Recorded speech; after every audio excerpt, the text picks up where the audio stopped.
If you followed the news out of Missouri back in, the mid-2010s, you definitely heard about Gypsy Rose Blanchard. Oh, yeah, that story was everywhere. She was portrayed as this, brave, always smiling young woman, but confined to a wheelchair, supposedly battling everything from muscular dystrophy to leukemia. And her mother, Dee Dee, she was painted as this local hero, right?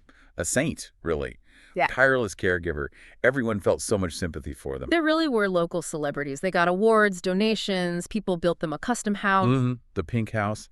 But then, June 2015, that whole image just Yeah. completely shattered. Dee Dee Blanchard was found stabbed to death. In her home, Oh. and Gypsy Rose was gone. The only trace was this absolutely chilling, vulgar message on their shared Facebook page. That bee is dead. Just like that. Stark. Yeah. And that post, it was like pulling a thread that unraveled this entire massive 24-year deception. Exactly. So this deep dive, we're really going into a true crime story that's, it feels less about the murder itself and more about the unbelievable, desperate lengths someone had to go to just to escape total captivity. Right. We need to unpack the terrifying reality behind all the lies, the medical fraud, the abuse, and the biggest shock of all, Which was? that the frail, disabled girl everyone knew, she was actually a healthy adult woman who had been profoundly victimized her entire life. Our mission here is to try and understand not just what happened, the timeline, but the psychology behind it. How did Dee Dee Blanchard manage to pull off what people sometimes call the perfect crime? Well, Munchausen syndrome by proxy, or factitious disorder imposed on another, as it's now called. Yeah. It often looks like heroism from the outside. Right. And leading to matricide, Mm. it's just staggering. We also need to look at why the systems, the doctors, the charities, the child protective services, why they failed to see it until it was way too late. Until this really desperate act of violence finally blew the whole thing open. Okay, let's really unpack this story. Starting with how this whole fabricated fairy tale was built, piece by fraudulent piece. So the roots of this deception, they go way back, long before the murder. It really starts with Dee Dee herself, Claudine Pitre, born in Louisiana. And the sources, they paint a picture of someone who was, let's say, manipulative long before Gypsy was even born. Oh, absolutely. Troubled background, apparently. And early accounts suggest she was already quite skilled at making up stories, to get sympathy or an advantage, maybe just attention. It wasn't just about attention, though, was it? Some of the early family accounts are genuinely chilling. Extremely. Her capacity for control, for fabrication, it wasn't new. Relatives have raised suspicions, for instance, that Dee Dee might have been involved in her own mother's death back in 1997, Emma Petrie. How so? They suspected Dee might have been, slowly starving her. Yeah. And Dee Dee's stepmother later claimed Dee Dee actually tried to poison her with weed killer, caused a long, serious illness. Weed killer, that's a huge leap from just telling stories. Exactly. It suggests this wasn't just about bending the truth. It points to a pattern, potentially a very dangerous one, long before Gypsy came along. It's a lifetime commitment to control, deception, maybe even seeking attention through creating crises. Okay, so then she meets Rod Blanchard. She's 24, he's only 17. Right. They get married. Gypsy Rose is born in 1991. The marriage itself didn't last long at all. But the medical fraud, that started almost immediately after Gypsy was born. Almost instantly. And it started small, subtly, which makes it harder to question initially. When Gypsy was just 3 months old, Dee Dee claimed she had severe sleep apnea. Did she? Doctors couldn't find anything wrong. Multiple overnight studies, monitoring, all came back showing a healthy baby. But Dee Dee kept insisting, claimed Gypsy's brain activity was abnormal. And then she just kept adding things. She escalated. Soon it was this vague, unknown chromosomal disorder. That became the catch-all explanation. And from that sort of vague beginning, it just exploded into this nightmare list of illnesses. Completely. By the time Gypsy was about 8 years old, the list Dee Dee claimed was just staggering and supposedly terminal. Leukemia, muscular dystrophy, seizures, epilepsy, vision problems, hearing problems, severe developmental delays. And the wheelchair. She put her in a wheelchair permanently, insisted on a feeding tube. And told everyone Gypsy had the mental capacity of a 7-year-old. Yeah. Forever. This is the textbook definition of Munchausen by proxy, isn't it? Or factitious disorder imposed on another. Precisely. And the key driver, psychologically, it's usually not about money, though that can be a side effect. It's this deep, almost addictive need the perpetrator has. They need the sympathy, the praise, the validation that comes from being seen as this perfect, suffering heroic caregiver. Dee Dee was addicted to that spotlight. Absolutely addicted. Her own trial attorney said later that Dee Dee's entire sense of self-worth was tied up in people constantly telling her what a wonderful, devoted mother she was. So how did she make it work for so long? How did she fool so many doctors, nurses, professionals? Well, she was smart about it. She knew how to disrupt the normal checks and balances in the medical system. She wasn't just convincing, she had some medical knowledge. Exactly. She'd worked as a nurse's aide, so she had a pretty good grasp of medical terms, procedures. That gave her credibility. It let her dupe doctors, as some sources put it. And her main tactic Was constant movement. If any doctor started asking too many questions or expressed skepticism, poof, they were gone. She'd switch practices immediately. The estimate is she saw over 150 different doctors across multiple states over Gypsy's lifetime. 150. That's not just doctor shopping. That's a deliberate strategy to fragment care. Precisely. No single doctor, no single hospital ever had the complete picture. They never saw the full pattern of Dee Dee's claims versus, well, the lack of actual medical evidence. That's why MSBP is often so hard to detect. It thrives in fragmented systems. And she had the ultimate trump card for explaining away the lack of records, didn't she? Hurricane Katrina. After they relocated from Louisiana to Missouri in 2005, she claimed all of Gypsy's original medical files were destroyed in the hurricane. Perfect. Unchallengeable. It gave her a completely clean slate every time they moved or saw a new specialist. Start the fraud all over again. New doctors, new hospitals, new unnecessary treatments. But it wasn't just talk, was it? Dee actively did things to Gypsy to create symptoms. Things that caused real, permanent physical harm to a healthy child. Oh, absolutely. The physical deception was constant. For example, she shaved Gypsy's head regularly. To mimic chemotherapy hair loss. Exactly. To keep up the appearance that Gypsy was undergoing cancer treatment. That's visually disturbing, but the surgical stuff, that's where it becomes just horrifying. The interventions she convinced doctors to perform. Yeah, it's hard to stomach. Maybe the most shocking example is the removal of Gypsy's salivary glands. Wait, she had Gypsy's salivary glands removed? Why? Dee Dee claimed Gypsy had severe uncontrollable drooling, that it was debilitating. But was she actually drooling uncontrollably? Or did Dee Dee somehow fake that too? She faked it. It was pure manipulation, combined with that bit of medical knowledge she had. How on earth do you fake drooling convincingly enough for surgery? Sources indicate she used a topical anesthetic, like Oragel, maybe something stronger. She'd apply it to Gypsy's gums right before doctor's appointments. And that would cause numbness, drooling. Exactly. Pronounced temporary drooling, which Dee Dee would then present as this chronic, awful symptom that needed surgical intervention. That's premeditated medical battery. Just astounding. And the long-term consequences for Gypsy were devastating. It wasn't just the surgery itself. No, of course not. Salivary glands are crucial, right? For digestion, keeping your mouth healthy? Absolutely. Right. Losing them caused lifelong problems with dry mouth, which directly led to severe dental decay. Is that why she ended up having most of her teeth pulled out? That's a huge part of it. That, plus maybe side effects from medications, maybe simple neglect because of the feeding tube. It's all tied together. But the gland removal was a major factor. And there were other surgeries, too. Multiple unnecessary procedures.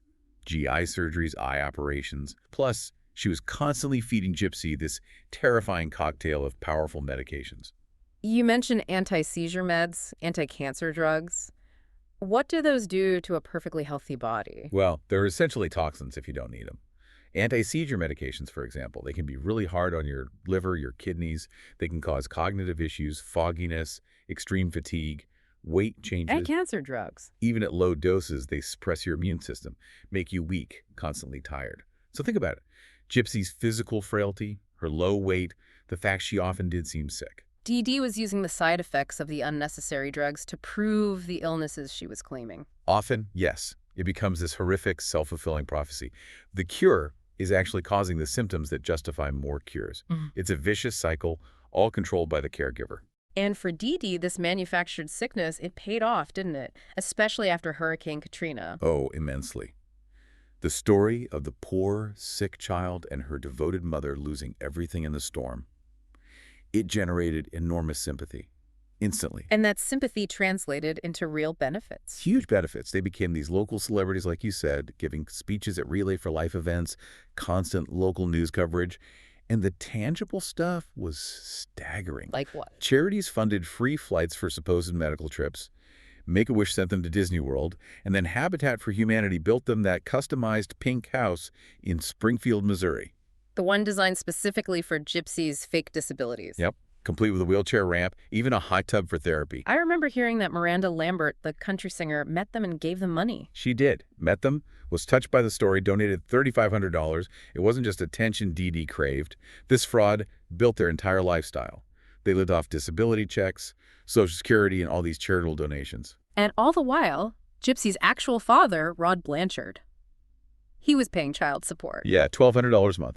He genuinely believed he was supporting his desperately ill daughter and her heroic mother. He was completely taken in like everyone else. The sheer scale of the deception, how it fooled an entire community, charities, doctors, it really shows how vulnerable these systems are, doesn't it? Absolutely. Dee Dee exploited the compassion that's built into these systems. She played the role of the perfect mother so flawlessly that nobody wanted to believe the alternative. They couldn't imagine she was the monster. Making her manipulation of Gypsy the constant fuel for her need for validation. Exactly. And that's where it gets, as you said, really interesting. What was actually going on inside that perfect pink cage they built? So the image the world saw was this perpetually young child, maybe 7 years old, mentally frail, developmentally delayed. But the reality that came out after the murder, just stunning. Completely. Gypsy Rose Blanchard was a physically healthy adult woman. When she was arrested, she was 23 years old. 23. But Dee Dee had kept telling everyone she was much younger, right? She even forged documents. She did. She forged Gypsy's birth certificate, changing the year from 1991 to 1995. That kept Gypsy legally a minor for longer, and it reinforced the psychological control, keeping her dependent, infantilized. What must that have been like for Gypsy internally? Living that lie. It sounds like an incredibly deep, confusing conflict, especially early on. Sources say that for a long time, Gypsy actually did believe she had cancer, leukemia. Because that's all she ever heard. Exactly. She was taking the strong medications, she was having the painful procedures, her head was shaved, and the doctors, guided by Dee Dee, seemed to confirm it all.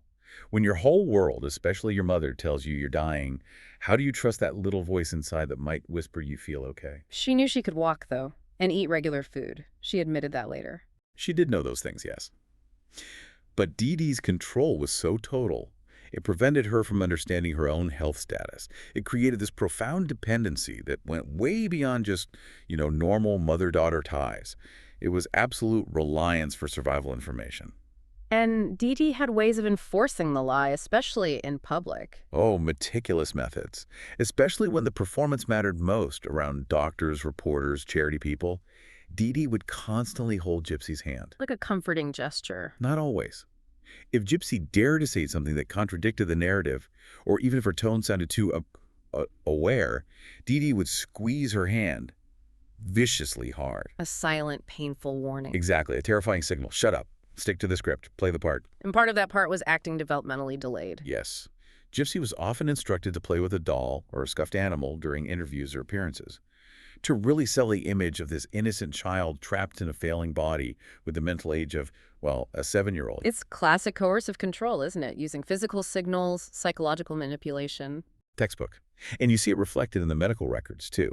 Every doctor's note, every report, it always says, mother reported, mother states, history provided by mother.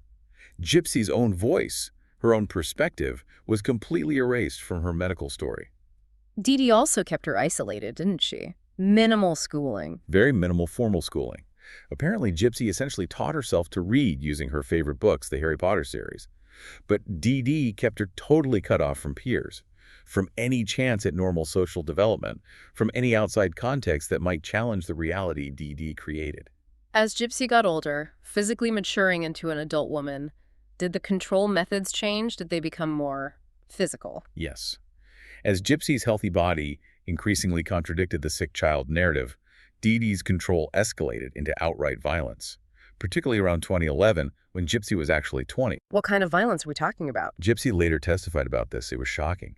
Dee Dee started hitting her physically with a coat hanger. A coat hanger? That's incredibly degrading. Deeply humiliating, painful.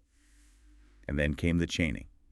After Gypsy made her first real attempt to escape, Dee Dee's reaction was extreme. Chaining, I mean literally. Literally chained her to the bed for weeks at a time.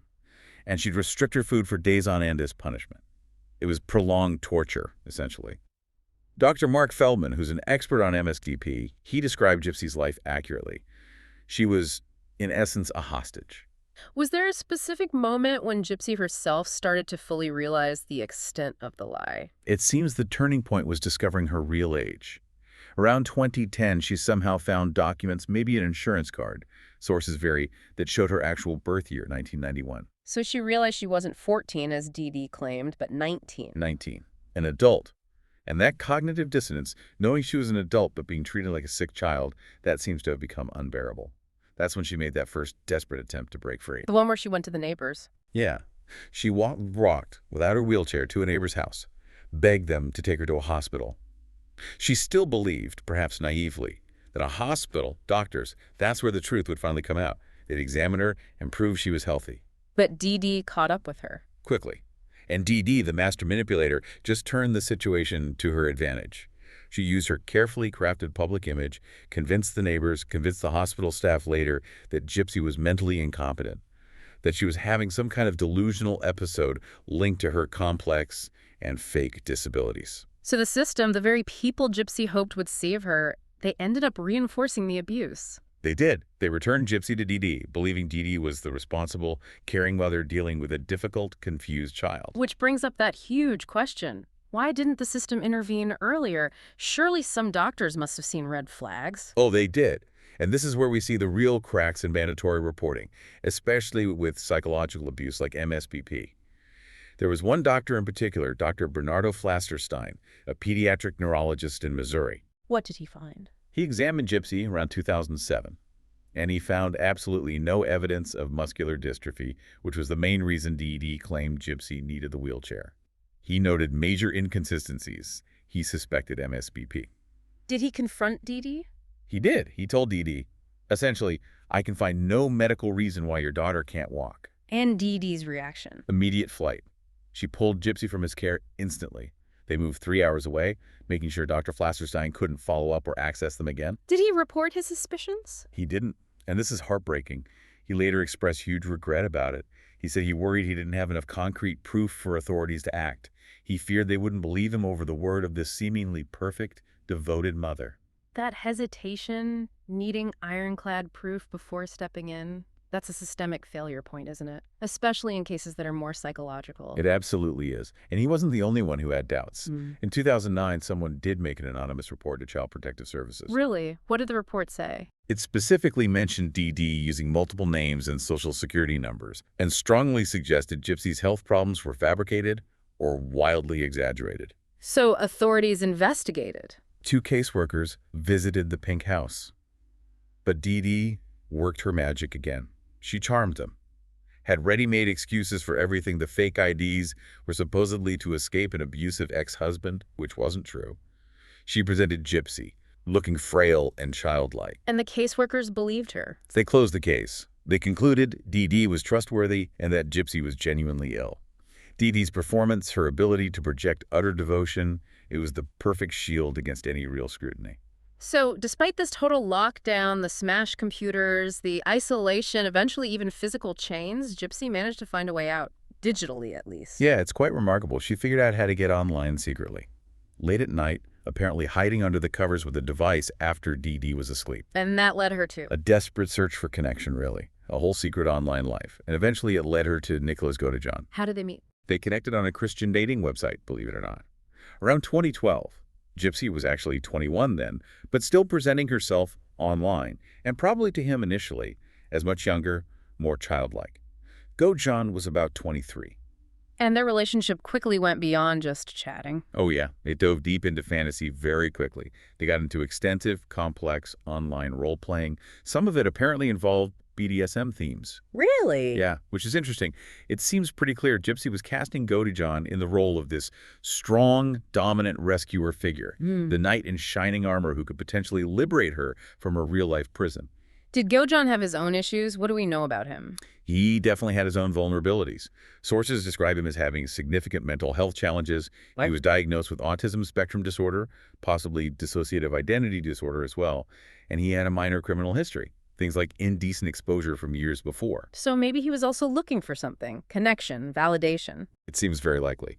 He was looking for acceptance And Gypsy, even in her unique situation, offered him intense connection. He became very attached very quickly. Did Gypsy tell him the truth about her situation? Eventually, yes. She laid it all bare, confessed the entire unbelievable deception, that she wasn't sick, she could walk perfectly well, that she was a healthy adult basically being held hostage by her mother. How did Godash react to that? He seems to have fully bought into the rescuer role, Yeah. maybe seeing himself as this heroic figure. He became, by Gypsy's own later account, intensely obsessed with her. She said he was so in love with her and so obsessed with her that he would do anything she asked. So initially was the plan just to escape, run away together? That seems to have been the first idea. Just get away, start a new life somewhere else, far from Springfield, far from the pink house, far from Dee. But Dee was the major obstacle. They couldn't just leave, could they? No, Dee's control was too absolute. So they decided they needed to test the waters, see if maybe, just maybe, Dee might accept Godejohn under some circumstance. How did they try that? It was a pretty desperate, almost theatrical attempt. In March 2015, Gypsy somehow got money to pay for Godejohn to travel to Springfield. They arranged to bump into Dee and Gypsy at a local movie theater. And how did they present themselves? Get this. They were dressed up as Cinderella and Prince Charming. Seriously, Cinderella and Prince Charming. Yep. The idea, presumably, was to present this fairy tale romance, hoping Dee might somehow approve of this seemingly innocent chance encounter. How did Dee react to meeting Prince Charming? Total disaster. Instant rejection. Dee apparently found Godejohn creepy on sight. Uh-oh. Big oh. Afterwards, Dee apparently had a huge, violent argument with Gypsy, calling her names, throwing things, reinforcing that Gypsy was never allowed to have a relationship, reinforcing Dee's absolute control. She absolutely forbade Gypsy from having any more contact with Godejohn. And that moment, that was the point of no return. It really seems like it. Gypsy realized running away wasn't a real option. Dee would just hunt her down, use the medical fraud story, claim Gypsy was mentally incompetent again, and drag her right back to the wheelchair, the feeding tube, maybe even the chains. So escape was impossible. She felt it was. Gypsy said later she didn't actually hate her mother, which is complex, but she desperately wanted freedom. She compared Dee's control to being held by a hostage taker who would simply never let go. And that's when the motivation shifted from escape to elimination. Exactly. If Dee was the unbreakable barrier to freedom, then Dee had to be removed. The plan shifted from running away with Godejohn to having Godejohn remove the obstacle for her. The conspiracy to murder began then. In earnest, yes. The text messages between them after that failed meeting became chillingly specific. They discussed the layout of the house, Dee's routines, her sleep schedule, the best time to act, how to do it. How long did they plan this? The text suggests they were actively planning the murder, discussing details, for over a year. It wasn't impulsive. When you look at those texts, does it seem like Godejohn was leading the planning, or was Gypsy more involved? That's a crucial point. The analysis suggests Gypsy wasn't just passively agreeing. She appears to have been the driving force, strategically feeding Godejohn's obsession, guiding the plan, providing the critical information he needed. So she was manipulating him in a way, using his feelings for her. It certainly looks that way. She knew he'd do anything for her, and she needed something extreme done. Their communication became this sort of shared dark fantasy world, bleeding into reality. I read they even gave the knife a name, like a character. Yeah, in some texts, Godejohn referred to the knife almost like it was another character in their online role-playing games. It speaks to the level of detachment or delusion, maybe. Gypsy provided the intelligence, the house layout, the timing, how to avoid leaving evidence. Godejohn provided the willingness to commit the act. A truly toxic, symbiotic relationship born out of desperation and delusion. Perfectly put. And it all culminated in the plan they set in motion for June 2015. Okay, so June 2015. Execution day arrives. Dee takes Gypsy to a doctor's appointment, keeping up the facade right to the very end. Right. And while they're doing that, Nicholas Godejohn travels back to Springfield, checks into a motel nearby, waiting. And later that night, Gypsy signaled him, texted him when Dee was asleep. she let him into the house herself. Yes, she unlocked the door, let him in. And the setup was very deliberate, designed to give Gypsy an alibi, to make sure she wasn't physically involved in the act itself. What did she do? She handed Godejohn the tools they'd discussed, gloves, duct tape, and the knife. Then she went into the bathroom, closed the door, and covered her ears. So the victim of all this abuse becomes the direct facilitator of her abuser's murder. In that moment, yes, it's incredibly complex. What did she say she heard from the bathroom? That must have been terrifying. She recounted it later with chilling clarity. She heard Dee Dee scream once, like a startled sound. Then more screams. And crucially, Dee Dee called out Gypsy's name 3 or 4 times. Oh my God. Calling for her daughter. Yeah. And Gypsy admitted later, in that moment, paralyzed in the bathroom, she actually wanted to go help her mother. But she said her body just wouldn't move, frozen by fear, maybe by years of conditioned obedience. And then silence. How many times was Dee stabbed? 17 times. 17. Okay. So after this incredibly violent act, what did Gypsy and Gojuran do immediately afterwards? This part is also deeply disturbing. The transition was jarringly quick. After the murder, Gojuran came out of the bedroom. They went to Gypsy's bed. Yeah. They had sex. Right after the murder. Right after. Yeah. Then they gathered up whatever cash was in the house, about $4,000 apparently. A lot of it was likely Rod Blanchard's child support money. And then they just left. Cleaned up a bit, took the money and fled. Got on a Greyhound bus almost immediately, heading straight to Gojuran's home in Wisconsin. Now, the thing that really accelerated their capture, the thing that blew the case wide open almost immediately, was the Facebook post. That was Gypsy's idea, wasn't it? It was. And it wasn't, according to her, meant as malice or gloating. It was strategic. Strategic how? She was terrified that Dee Dee's body wouldn't be found for days, maybe weeks, or even months. Because Dee Dee didn't have many close local friends who checked in daily, and they traveled erratically. Gypsy wanted the body discovered quickly. So she told Godejohn to post something shocking. Exactly. She urged him to post those 2 messages on their shared Facebook account.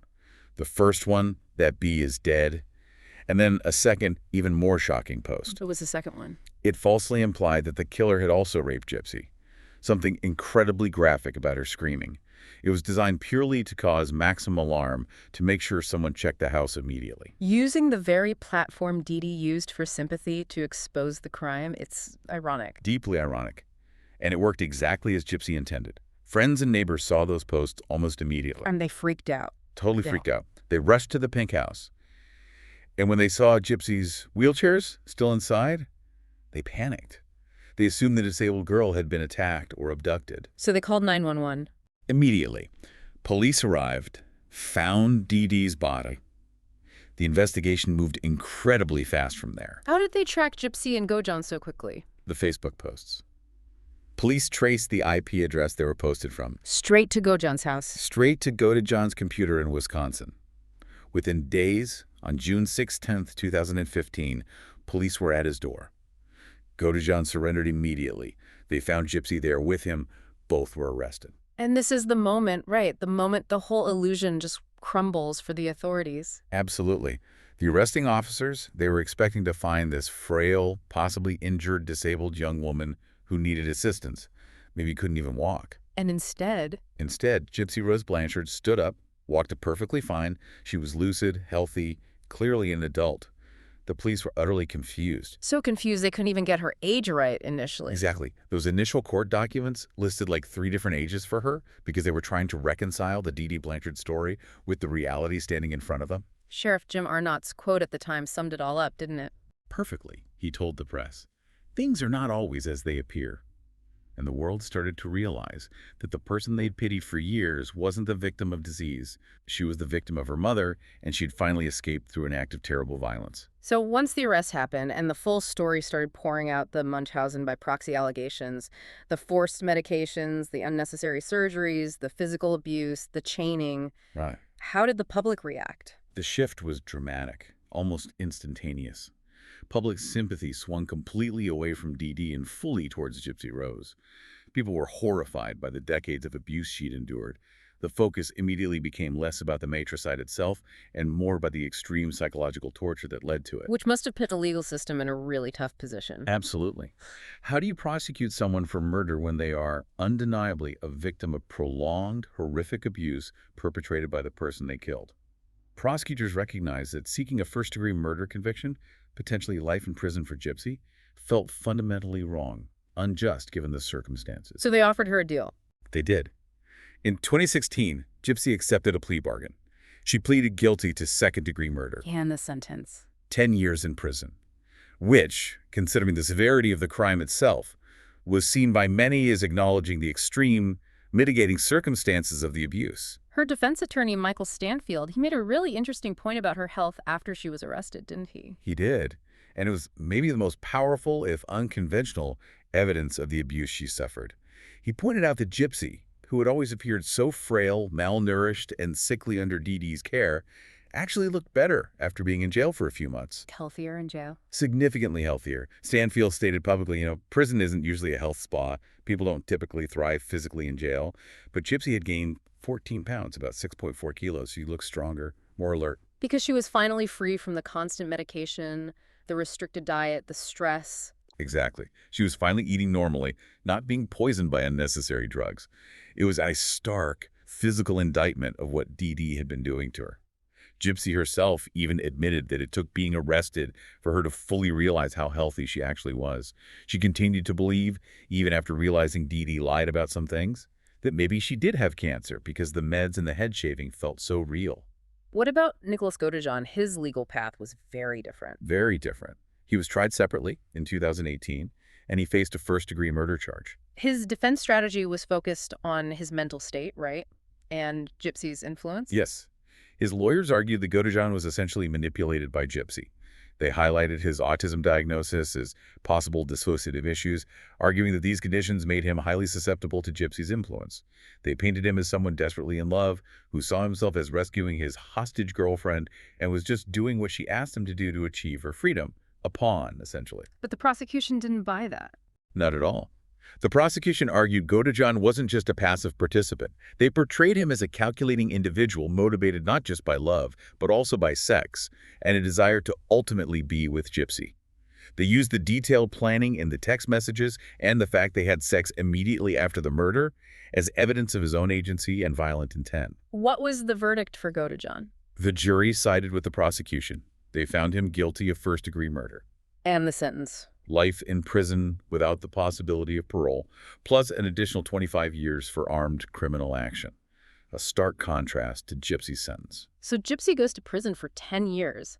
How does she describe that experience? It sounds like, paradoxically, it was a kind of freedom for her. That's exactly how she described it. She famously said she felt freer in prison than she ever did living with her mother in that pink house. Freer in prison? How so? Well, think about it. In the pink house, she couldn't walk freely, she couldn't eat what she wanted, she couldn't have friends, she couldn't speak her mind.